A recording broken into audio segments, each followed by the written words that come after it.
तहस नहस कर देते हैं। किस संदर्भ? आप भोग जितना ज्यादा करते जाते हैं ना, उतना ज्यादा आपकी अपूर्णता में विश्वास गहरा होता जाता है।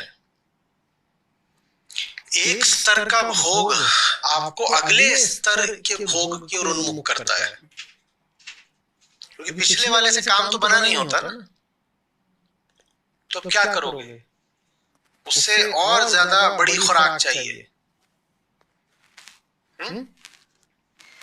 दवा की तरह भी नहीं, नशे की तरह। एक डोज ली और सोचा था कि इससे चैन मिल जाएगा, वो तो मिला ही नहीं। तो अब अगली बार क्या करोगे? और तगड़ा भोग करोगे। ऐसा तो कोई बिरला ही होता है जो ये देख ले कि इतना कर लिया, इतने में चैन नहीं मिल रहा है तो और करके चैन नहीं मिल जाएगा।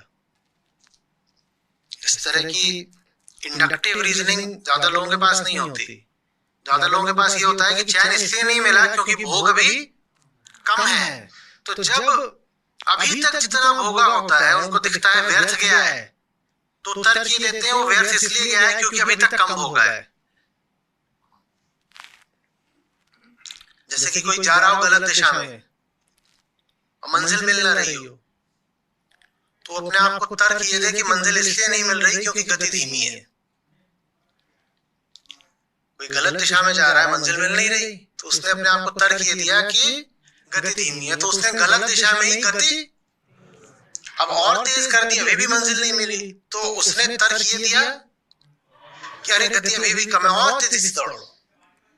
और जितनी तेज दौड़ रहे मंजिल हो उससे उतनी। तो अहंकार ऐसे चलता है। इसीलिए भोगने के हर प्रकरण के बाद आपकी भोग की इच्छा और बढ़ती जाती है, और आप इन प्रकारेण भोग के विषय को हासिल करना चाहते हो। या तो हासिल कर लोगे तो भोग लोगे, हासिल नहीं कर पाओगे तो अशांत रहोगे, चिड़चिड़े हो जाओगे, फ्रस्ट्रेटेड रहोगे। जवानी के पास आशा होती है, बुढ़ापे के पास निराशा, चिड़चिड़ाहट। जवानी सोचती है अभी आगे भोग की तृप्ति मिल जाएगी, बुढ़ापा कहता है जितना भोग सकते थे भोग लिया, मिली तो झुर्रियां हैं।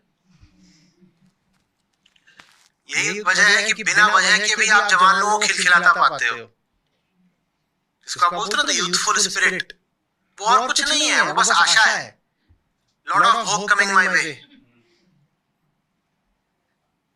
मैं तो अभी सिर्फ 24 का हूं, अभी तो भोग के रास्ते दरवाजे खुलने शुरू हुए हैं।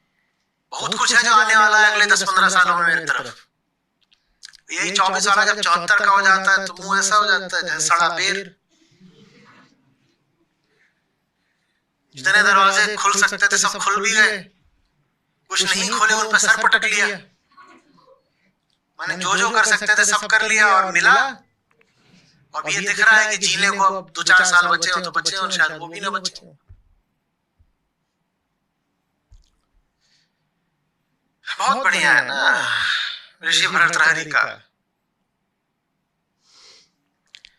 क्या है? वयमेव भोक्ता। हम भोगते नहीं हैं, हम भोगे जाते हैं। वो पूरा बताइएगा, बहुत सुंदर है। हाँ वो आप हिंदी बता रहे हैं, मुझे संस्कृत चाहिए, दीजिएगा।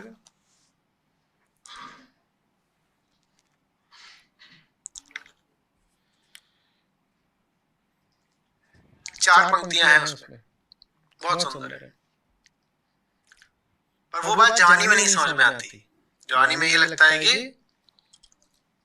अभी भोग की संभावना नहीं साकार हुई तो अगले प्रयास में हो जाएगी, और जब भी साकार होगी बिल्कुल मौज आ जाएगी।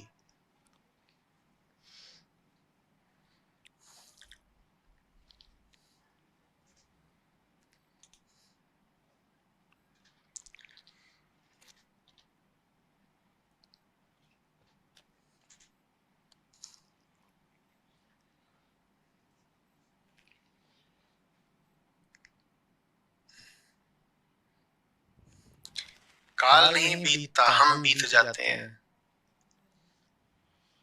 हम नहीं भोग रहे, हमारा भोग हो रहा है। और आशा नहीं जीर्ण होती, हम जीर्ण हो जाते हैं। आशा तृष्णा ना मरी, कह गए दास। समझ में आ रही?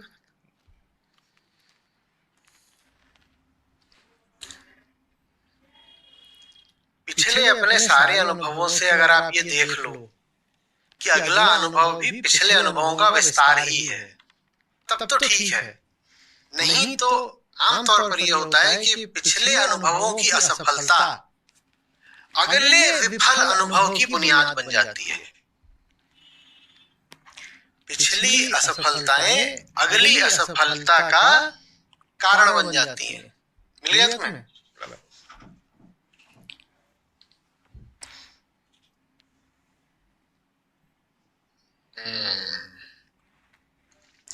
भोगा न भुक्ता वयमेव भुक्ता, तपो न तप्तम वयमेव तप्ता, कालो न यातो वयमेव याता, तृष्णा न जीर्णा वयमेव जीर्णा।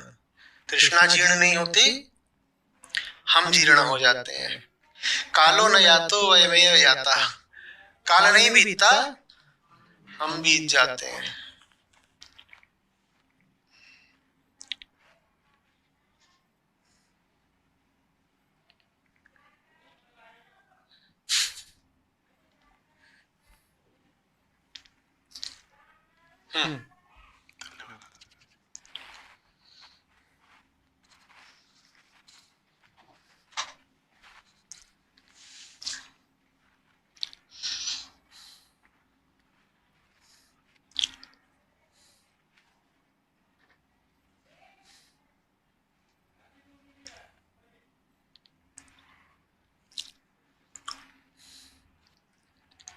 अब उपनिषद के पास आए हो तो जरूरी नहीं है कि यहाँ आए हो तो अप्सरा ही रिझा ले जाए अलग।